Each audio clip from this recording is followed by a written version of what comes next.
এখনো শক্তভাবে তাদের পরিবারটাকে ধরে রেখেছে, অর্থাৎ বাবা কিন্তু কৃষিকাজ করে তাদের পরিবারটা খুব সুন্দরভাবে চালিয়ে নিচ্ছিল।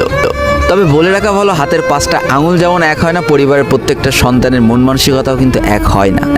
কিছুদিন পর বড় ভাই পুরোপুরি আলাদা হয়ে যায়, তার বউকে নিয়ে নতুন করে সংসার তৈরি করে। এমনকি একটা পর্যায়ে যে বড় ভাই তার পরিবারকে অস্বীকার করে দেয়, অর্থাৎ একটা টাকাও আর পরিবারে দিত না, সমস্ত টাকা সে নিজের সংসারেই খরচ করত। 4 জনের পরিবারটা ভেঙে যায় এখন 3 জনের পরিবার হয়ে গেল, বাবা মা আর তাদের ছোট সন্তান। এখন পুরো পরিবারের দায়িত্বটা বাবার উপরে পড়ায়, দিনরাত 24টা ঘন্টা হাড় ভাঙা খাটুনি করা শুরু করে দেয় তাদের বৃদ্ধ বাবা। এদিকে তাদের ছোট সন্তান সবটা কাছ থেকে দেখে অনেক কষ্ট পেত, তারপরেও তার করার কিছুই ছিল না, তাকে পড়াশোনাটা চালিয়ে যেতেই হবে, কারণ বাবা মার একমাত্র স্বপ্ন তাকে পড়াশোনা করে মানুষের মতো মানুষ হতে হবে।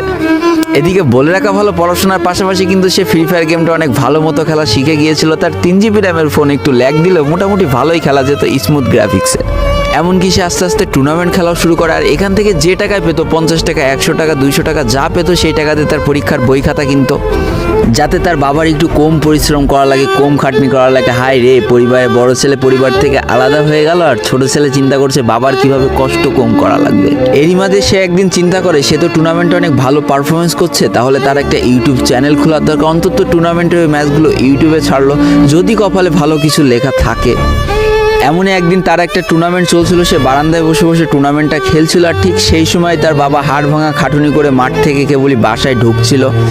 এমন সময় তার ছেলের পড়াশোনা বাদ দিয়ে গেম খেলা দেখে বাবা প্রচণ্ড পরিমাণ রেগে যায়, আর ফোনটা ধরে একটা আছাড় মেরে দেয়, যার কারণে তার ডিসপ্লেটা ফেটে যায়। সেই দিন সে ভাঙা ফোনটা আঁকড়ে ধরে অঝরে কেঁদেছিল, তার সমস্ত স্বপ্ন যেন এক নিমিষেই শেষ হয়ে গিয়েছিল।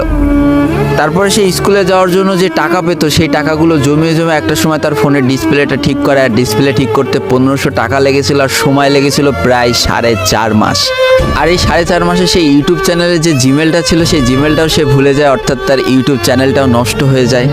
কিন্তু পরিবারের ছোট সন্তানরা একটু ঘাটতারা হয়, কোনোভাবে কোনো কিছুতে হার মানতে রাজি হয় না, যেমন আমি। তাই সে আবারও ফ্রি ফায়ার খেলা শুরু করে, আবারও নতুন করে ইউটিউব চ্যানেল খোলা শুরু করে।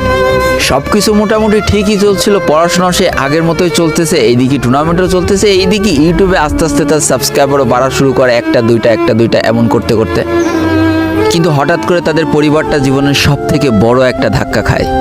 যেহেতু তাদের বাবা কৃষিকাজ করে তাদের পরিবার চালাতে হিমশিম খাচ্ছিল, পরিবারের এত প্রেশার, 24 ঘন্টা হাড় ভাঙা খাটুনি করতে করতে একটা দিন হঠাৎ করে উনি প্যারালাইসিস হয়ে যায়। তার ডান পাশের হাত এবং পা পড়ে যায়, যার কারণে সে একেবারে অক্ষম হয়ে পড়ে, আর এটাই ছিল তাদের পরিবারের সব থেকে বড় কালো অধ্যায়।